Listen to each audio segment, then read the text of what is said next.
cricket's largest arena.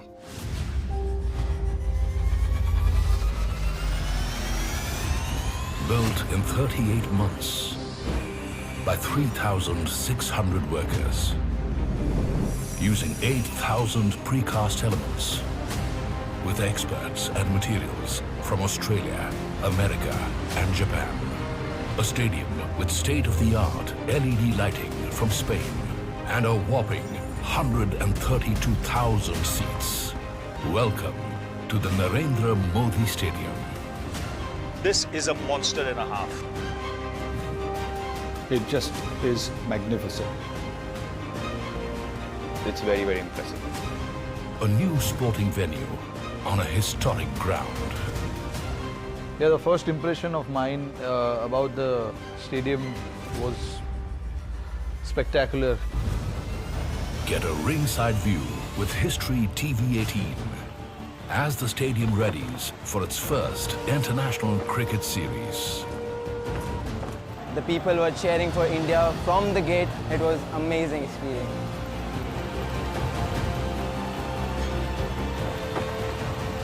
Hear all of this, you feel proud कि जिसके पीछे हमने इतनी सारी मेहनत करी थी, उसको हम execute कर पाए. A futuristic stadium, purpose-built for the modern-day game. We will ensure that this stadium will become a pride of Gujarat and India. This is the story of a modern marvel, the world's largest cricket stadium.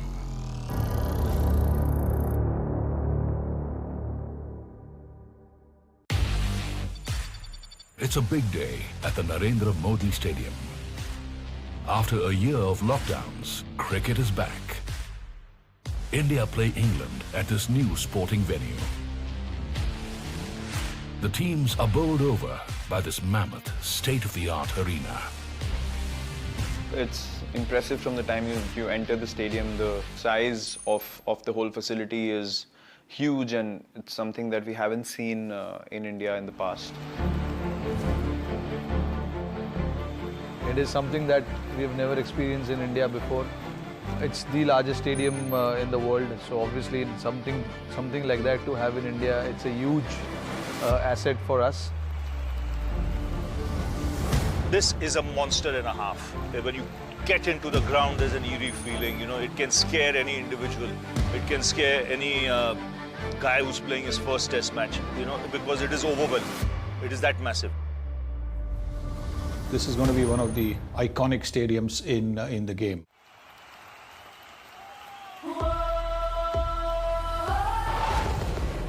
It's the stadium's first international series, and it's drawing in the crowds.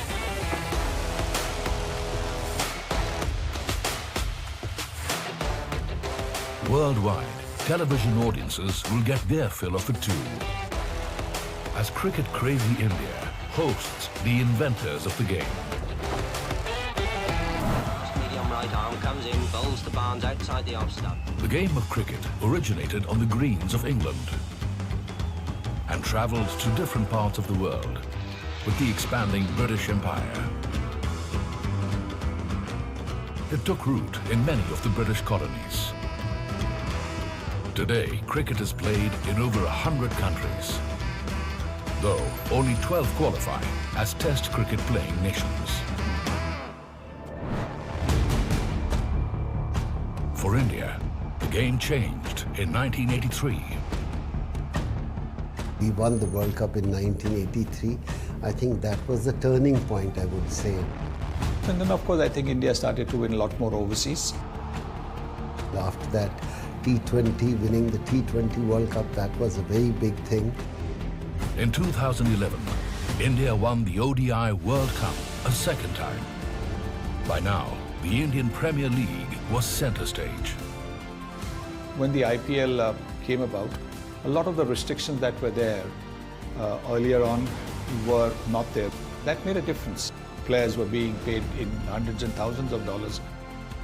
Players are quite happy not to even sometimes play for their country, but come and play in this. So clearly the IPL has been the biggest factor in making India the cricket powerhouse it is today. With a galaxy of stars and more fans than all the other cricketing nations put together, it's only fitting that India is now home to the world's largest cricket stadium.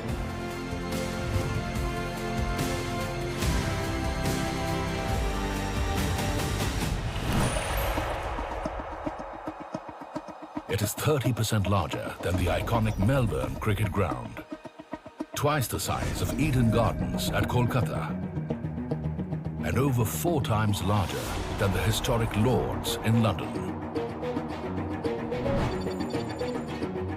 The new stadium stands on the site of the old stadium in Ahmedabad's Motera neighborhood. A ground steeped in over 3 decades of cricketing history. This place is very special. It was built in 1982 and we have witnessed so many memorable moments here. I remember playing the first test match ever on this ground, that was against the West Indies in '83. Subsequently, I remember against Pakistan, Sunny going past 10,000 runs. It was the first big thing for us to celebrate a cricketer from our generation made 10,000 runs. So it was massive. Kapil Dev का उन्होंने Richard Hadlee का record तोड़ा था. संजय मांजरेकर ने catch पकड़ा था short leg पे. Bharat Ratna Sachin Tendulkar scored his maiden double century in Test.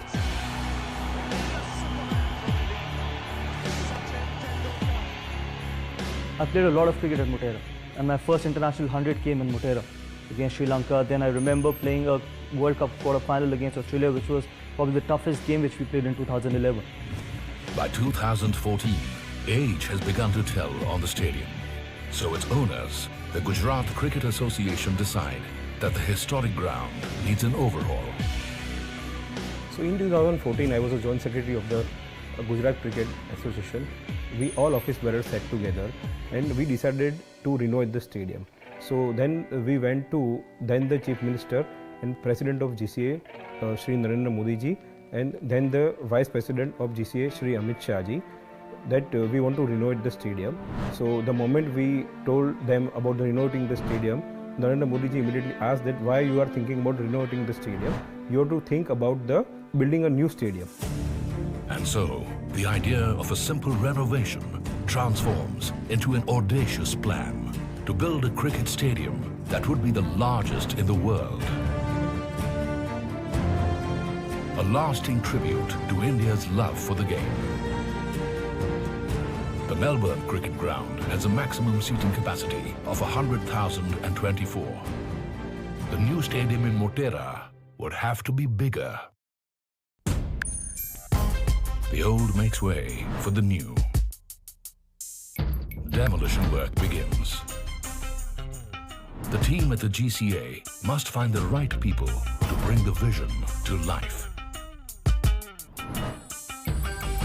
India's leading construction company, Larsen & Toubro, win the design and build tender. Their first challenge is the deadline. They have 38 months, just over 3 years, to build the mammoth structure. But can they deliver?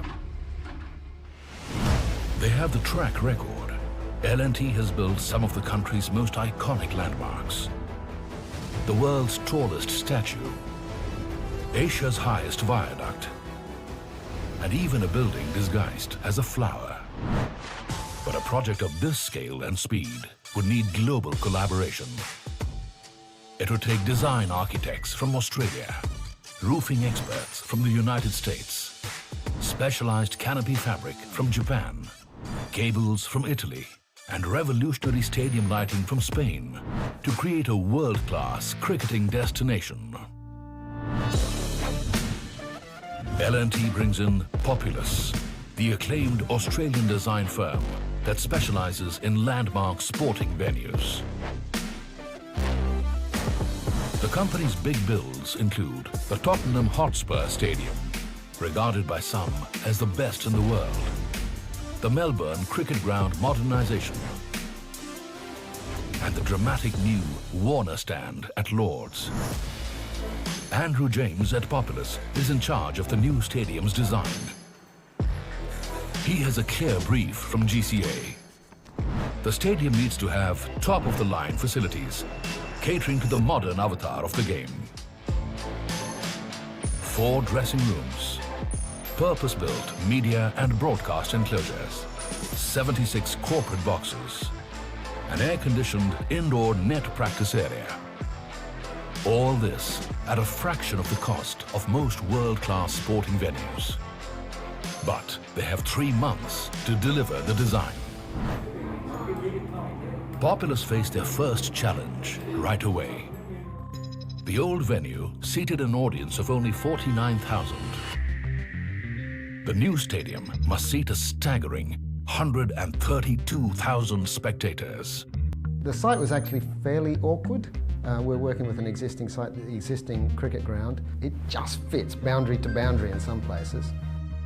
But the team has an idea that may just work. A twin bowl or 2-tier seating structure. The lower bowl with a seating capacity of 55,000 and an overlapping upper bowl with another 77,000 seats. If we've got a game that's attracting, say, 45 or 50,000 people, we can bring them all into the lower seating tier and keep them out of the upper tier. So that allows for more functional use. Down on the site, there's another matter to resolve. A temple. The shrine receives worshippers every day. It cannot be shifted. The new design will have to be worked around the religious site. Even during our construction, we had to create a separate pathway for people, pilgrims or, the local population who is to come and visit, because almost every day evening at least they will come and do a puja, and it was a humongous challenge how to circumvent it. The Populous team get into a huddle. They must take care of cultural sensitivities and serve the needs of the project. It looks like it's going to cut about 30 metres. Well, we're still working on the setbacks to the western boundary as well, so all of this has to be taken into account at the same time. Have we established what the offset is? There are parts of the stadium that actually had to be cut out to fit the temple into it, and I think parts of the upper tier seating bowl actually go over that. Religious sensitivities resolved, the focus now shifts to spectator experience. Every spectator has to be able to see every part of the field, and then we have a thing called viewing quality as well, so not just see the field, but be as close to the field with as good an angle of view of the field as possible. It sounds like a simple task, but to achieve it in a 2-tiered structure needs a design innovation. We're bringing everybody in on an elevated concourse, which is about 6 metres above the field, and then our lower seating bowl comes down like that, and that's our field. And we've got 55,000 people there, and then we have an upper tier coming through like that, and that is supported by main structural column here, another column here. For unobstructed views of the action on the field, tall, Y-shaped columns would be erected on the structure's exterior to support both seating bowls. In effect, there would be no pillars on the inside of the stadium. This would allow the audience a clear view of the ground from every seat. Blueprints done. Now, L&T needs to make it work.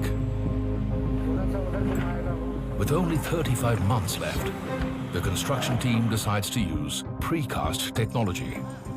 Speed and standardization is vital to the project. The structural blocks will be cast in molds and treated in a nearby yard before being assembled on site. The distinctive Y columns are the first to be cast. The enormous stadium will rest upon them. To cast a single column, over 600 kilograms of cement is poured into a steel mold and left to set for 9 days. There are 84 columns in all. the stadium will need as many as 8,000 precast elements. Using over 45,000 metric tons of cement. The Y columns are being moved into position. Each column weighs 280 metric tons. That's considerably more than the Statue of Liberty. At 30 meters, each Y column is as high as a 10-story building. See, the entire stadium has got about 42 bays, and then every bay you have these 2 columns which are taking the load of the entire stadium, and that has made the entire viewing area as obstruction-free. 33 months left to project completion. One by one, the structural elements will be cast and slotted into place, like pieces of a giant jigsaw puzzle. There is no room for error. Any structural weakness may be catastrophic. Ahmedabad is a seismic zone 3 location. So, the stadium will need to be earthquake resistant.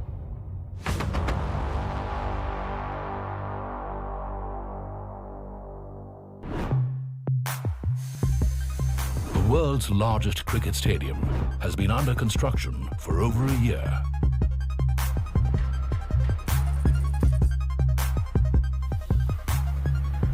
The Y columns now stand tall. The bleachers, the tiered concrete seating structure, is slotted into place. Bit by bit, the stadium takes shape. The stadium design factors in Ahmedabad's geography and geology. The city is in seismic zone 3, putting it at moderate risk of earthquakes. Only 350 kilometers away lies Bhuj, the epicenter of a devastating earthquake in 2001, measuring 7.7 on the Richter scale. It also shook Ahmedabad. So, the stadium's roof will need special attention. American structural engineering firm Walter P. Moore is engaged. The company has engineered specialized roofs across the United States of America. In Dallas, a retractable roof with the longest arch. In Los Angeles, the revolutionary translucent roof at Hollywood Park. It's also engineered the world's first domed stadium in Texas. The Narendra Modi Stadium is the company's first roofing project in India. Ahmedabad is kind of in seismic zone 3. What that means is it's in a high earthquake prone area. So what we decided to do was to separate the roof structure, which was light, to kind of totally separate it independent of the seating bowl structure. The roof needs to be supported, but in an arena designed for spectacle, there cannot be pillars preventing a clear view of the match. And the biggest challenge there was kind of to do it without any interior column support, so that all the spectators that are sitting in the stadium, they'll get an unobstructed view of the playing field. The design solution is ingenious. The V-shaped steel columns encircle the upper bowl at the rear of the stadium. These are attached to compression rings, with lightweight Teflon roof panels resting on top. An expert team from Italy prepares a web of steel cables on which the tensile roof fabric will be bolted. Thousands of meters of steel cables are unrolled and linked together. And then it's time for the big lift. It's an impressive synchronized tightening and tensioning of cables as the steel web rises 40 meters into the sky. The precision maneuver takes 2 days. Another team lays the fabric roof. Work carries on day and night to meet the deadline. 35,000 square meters of lightweight Japanese roofing fabric is bolted and sealed into place. The material used for this roof is called glass fiber, PTFE fabric. So it does not degrade easily, it does not catch fire easily. So keeping all those aspects in mind, and because it is a public space, it is a stadium, this material was chosen. 3,600 workers are building the world's largest cricket stadium, piece by piece, and they're racing the clock.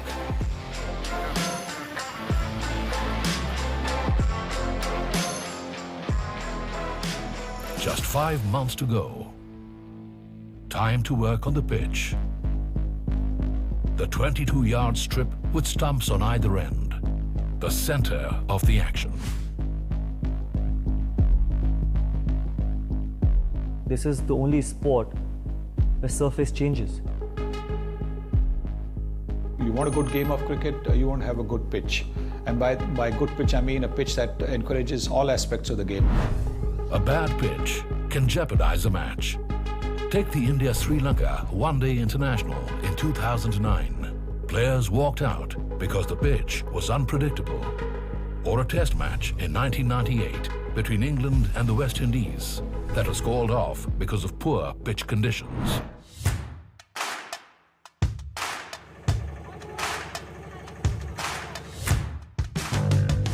According to the International Cricket Council, the ground needs to have a minimum of 17,000 square meters of outfield. The stadium here meets the criteria. In addition, there are 11 pitches in the center of the enormous oval ground. Ashish Bhaumik is Chief Pitch Curator of the Board of Control for Cricket in India. He has worked on close to 200 pitches across the country. Once the game starts, no one thinks how big a stadium is, how many crowds are there. That is the only thing, the pitch, everyone talks about.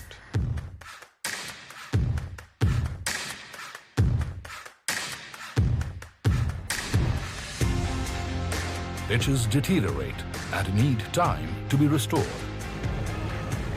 Numerous pitches in the same stadium allow for multiple matches to be played back to back.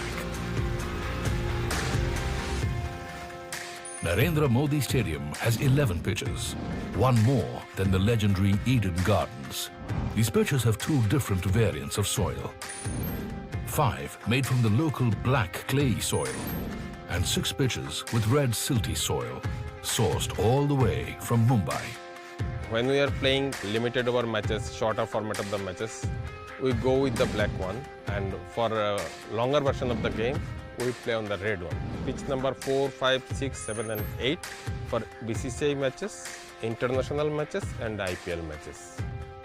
The soil composition of the pitch influences how the ball behaves, and that impacts the match. Different pitches also help Indian cricketers to prepare for overseas tracks. For example, if you talk about red soil, it has more bounce as compared to the black soil. So if you want to go to Australia, you probably can practice on a red soil wicket where there is more bounce. So for example, if you have to go to Sri Lanka or Bangladesh, you can practice on a black soil where there is low bounce and starts turning a little bit more. So I'm sure when you talk about 11 pitches in Narendra Modi Stadium with different soils, that's a great thing to have, because you want to try and train yourself in different conditions for different conditions as well. Pitch done. Time to get the outfield ready for a world-class game. Getting the outfield right is a matter of fine balance. If you have a good pitch but not a good outfield, then you're not going to get great fielding. Good outfield will encourage lots of diving, lots of sliding, and the ball will also speed to the boundary quite nicely. The grass has to be dense and long enough to minimize injury to diving cricketers, and yet short enough to allow the ball to race away to the boundary. If you imagine, out of 13 players on the field, 10 players are always standing on the outfield. 250 kilos of carefully selected grass seeds have been imported from the US. The Bermuda grass has been picked, keeping in mind Ahmedabad's hot and dry weather conditions. The fully automated system with 67 pop-up sprinklers also judges just how much water the outfield needs to stay lush green. So the irrigation system which we have at Motera, which has a moisture sensor, which will tell you the moisture in the subsurface, and then you can calibrate and decide how much water you want to give on that particular day. This system is also connected to the nearest weather station, from which we can collect the data and calculate the amount of water to be applied to the outfield. In the monsoon, Ahmedabad receives a daily average of 22 millimeters of rain. Even though this is far below the national average, rain during a cricket match is bad news. In the 1992 World Cup semi-final, rain put South Africa at a distinct disadvantage. The 2002 Champions Trophy final between India and Sri Lanka had to be played twice and was rained out both times. You know, the most frustrating thing for any sportsman, for a cricketer, is that if it stops raining and just because of wet outfield, the game doesn't start. The problem may be commonplace, but the drainage system at the stadium is state-of-the-art. Hidden underneath the playing field is a series of trenches laid out in a herringbone pattern. These house 6.5 kilometers of pipes that can drain 75 millimeters of rain in just half an hour. That's more than 3 times the capacity needed. I think whatever the money you put on the cricket ground, it will recover if the game starts sooner. If the game washed out whole day, it can be so painful for everybody. It's not only for cricketers, you know, the people who are sitting and want to see the entertainment matches. For them, it's faster you come back onto the ground, better it is. After 34 months of planning and construction, Ahmedabad's glittering new landmark is almost ready. It's an ode to India's favorite game. And the world is waiting. Gujarat has a new sporting destination. The world's largest cricket stadium. Built ground up in less than 3 years. And now, only the final fittings and finishing touches remain. Now we're using in the cricket. So now this is a red ball, it's a day. So that's not an issue. Only thing is the night time is white and pink ball. So how we have planned the lighting? Lighting is an integral part of a modern stadium's infrastructure. Modern-day cricket has kept up with the times. Apart from shorter formats, even the color of the balls used has changed to suit playing under lights. Day and night matches help draw in the crowds and boost primetime television viewing. But seamless transition from day to night in the course of a match is tricky. Technology solves that problem. A specialist team at the stadium manually calibrates the angle of every light to ensure there are no shadows on the pitch.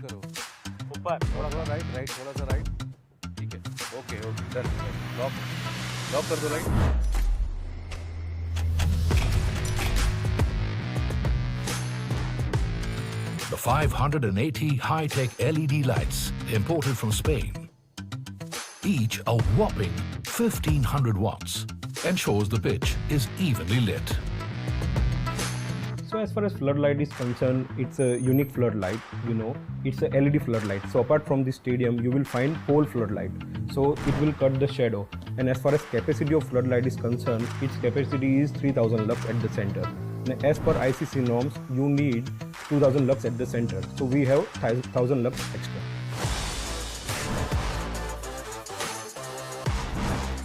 This is a power efficient light.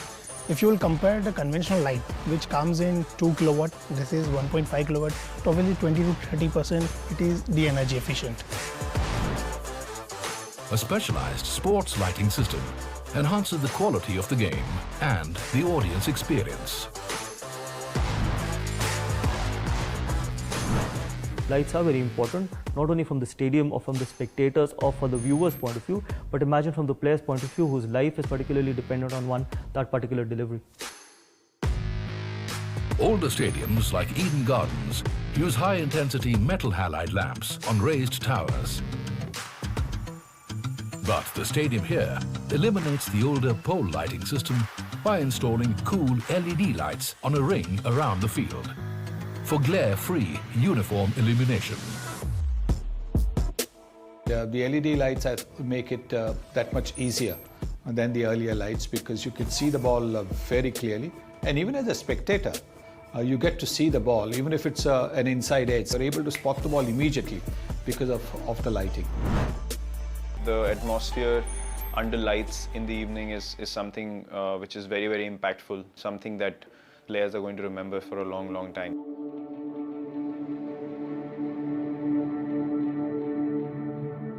The stadium's by the Sabarmati River.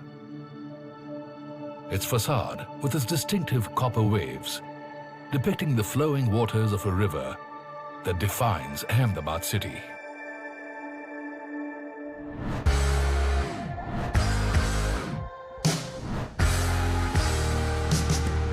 The spectator entrance to the stadium is through the concourse, the open area that wraps around the entire stadium.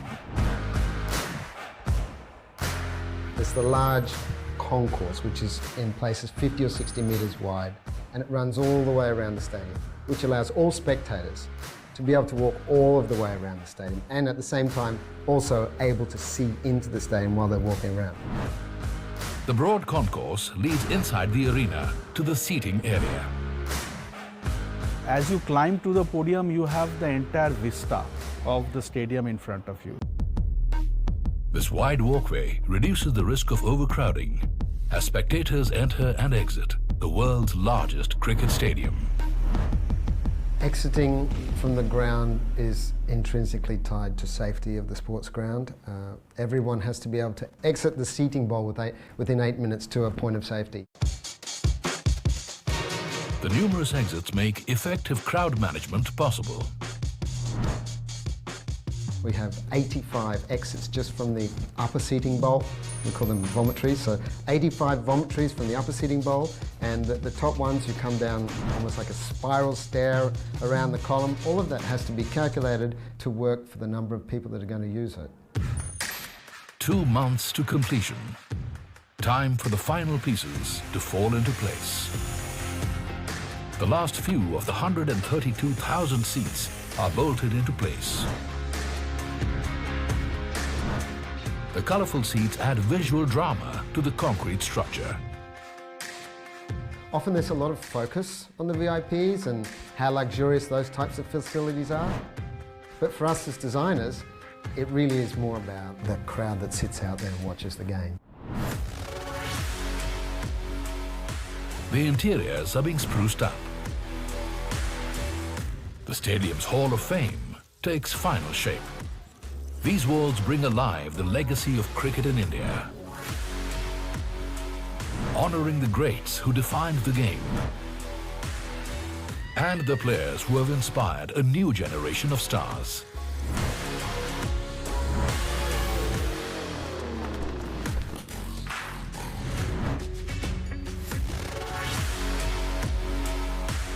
Jay Shah has spent over 3 years overseeing the development of the stadium. Today, he sees the vision become a reality. We will have IPL in future. We will have World Cup matches in future. We will ensure that this stadium will become a pride of Gujarat and India. पूरा राष्ट्रगीत संपन्न होने के बाद ही The finished stadium is ready to be revealed to the world, inaugurated by India's first citizen.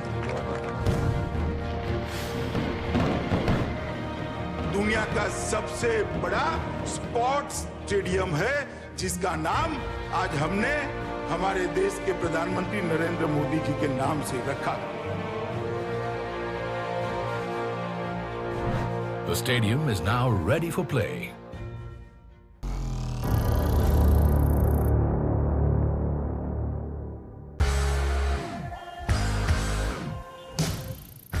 Narendra Modi Stadium, the world's largest cricket arena by seating capacity, and a tribute to the game that continues to enthrall generation after generation of Indians. It has taken 3 years to build and cost 800 crore rupees, a mere fraction of what other world-class sporting venues cost. The stadium has been planned in consultation with cricketers so that every need of the game and its players receives due attention. We have so many prominent cricketers in Gujarat like Jasprit Bumrah, Akshar Patel and Parthiv Patel. So we got a feedback from them.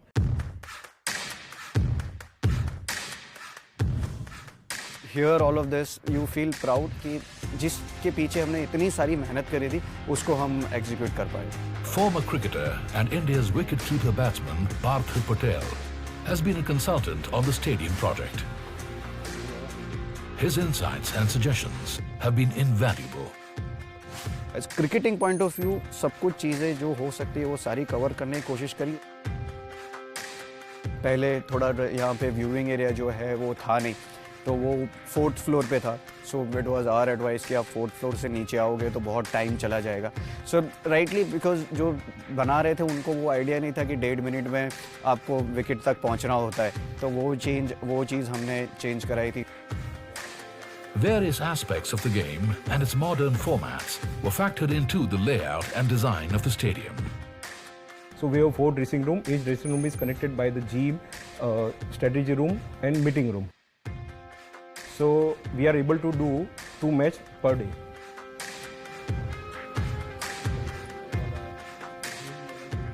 And you see the facilities now, it's chalk and cheese.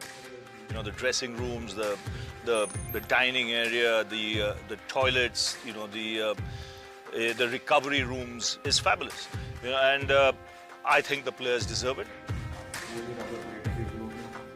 There's a lot of space. There's ample room for everyone to be comfortable.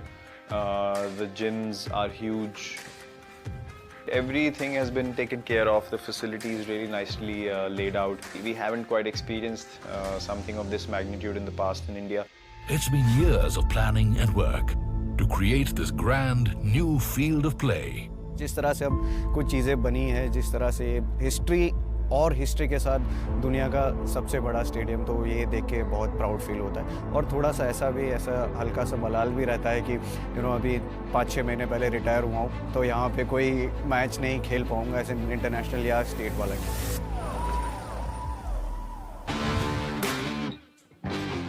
The stadium is now ready for its first T20 series.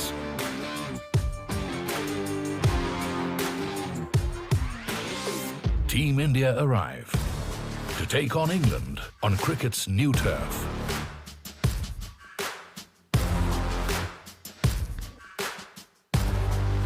I think it's outstanding. It's right up there with anything else in the world.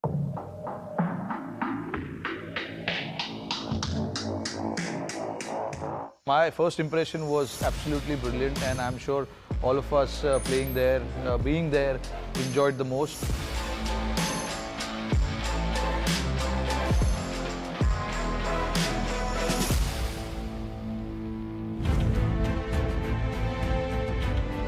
The ground is match ready.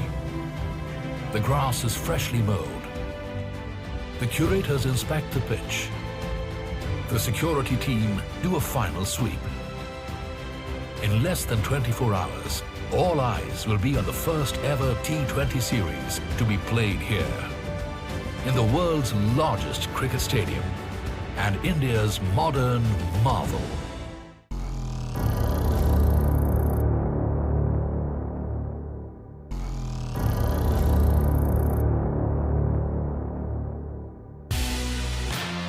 D-Day. India and England play their first T20 match post-lockdown in just a few hours. The atmosphere is already charged, and not just for the match. The buzz is just as much about the grand venue. The ground is primed and ready. The broadcast room and the commentary box waiting to crackle to life.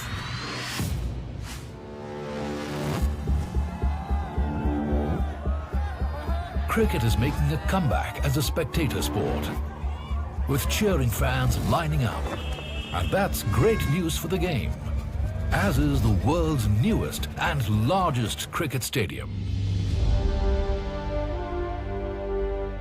Sudhi Chaudhary is here too. He is India's most famous cricket fan.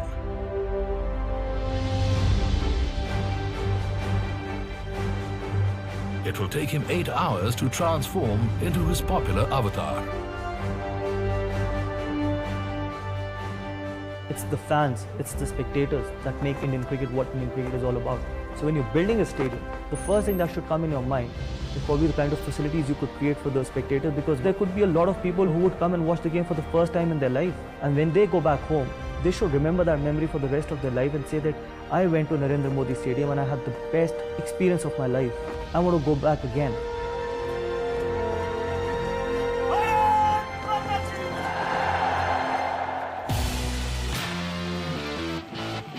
All roads lead to the Narendra Modi Stadium.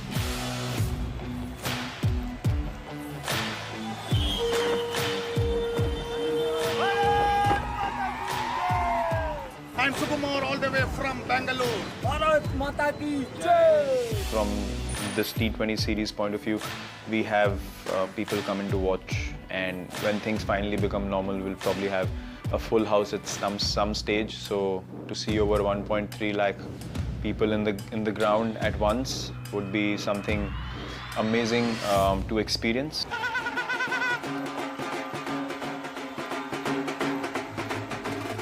Fans form the heart and soul of the game.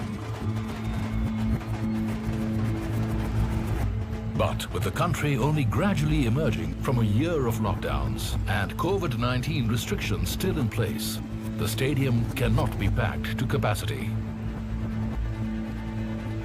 But with the stadium this size, even half the occupancy means a lot of people. The stadium provides easy access to all spectators and promises an experience to remember. When you have such capacity and people going crazy at the stadium, you know, it feels nice. I remember in 2011 when we were on the verge of winning the World Cup, the entire stadium was singing Vande Mataram, a national anthem, which just gives you goosebumps. What better feeling than that? And what do you play sport for? You play sport for when 60,000 people are cheering for you and singing Vande Mataram. High up, the presidential suite has a sweeping view of the impressive ground, while hospitality hits a new high in the corporate boxes. COVID-19 protocols are still a reality. Of the 132,000 seats, only 57,000 will be occupied. But there will be no dearth of support for the home team. The mood is electric and decibel levels high.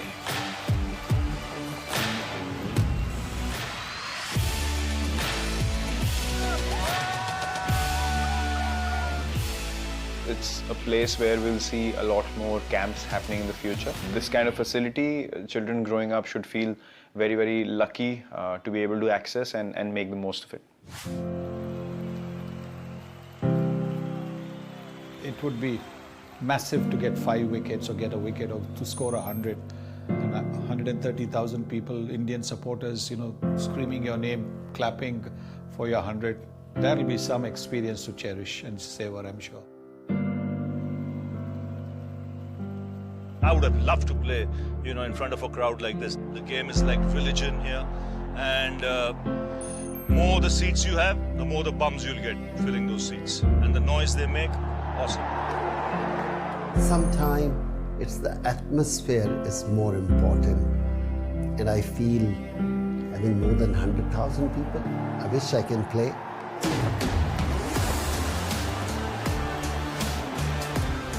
Fans are wowed by the game and the ground.